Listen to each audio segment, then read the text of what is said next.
हे जग फार वाईट आहे बाळा. हे चांगल्या माणसाला त्रास देतं. कुणी त्यापेक्षा कमजोर दिसलं की लगेच त्यावर आरेरावी करायला बघतं.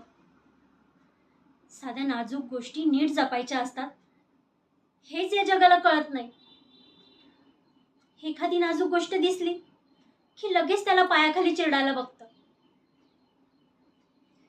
आणि तुझ्याही बाबतीत सगळे तसेच वागतायत.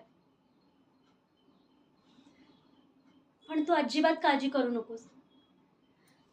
ज्याचं कुणी नसतं ना त्याचा परमेश्वर असतो. आणि यावर माझा पूर्ण विश्वास आहे.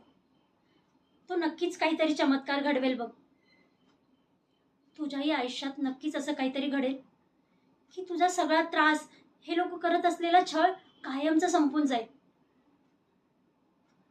त्या दिवसाची आपण वाट बघूया. तोवर तू अजिबात हिंमत हारू नकोस. मी आहे ना तुझ्यासोबत. मी माझ्या बाळाला काहीही होऊ देणार नाही. मी कायम तुझ्या पाठीशी सावलीसारखी उभी राहीन.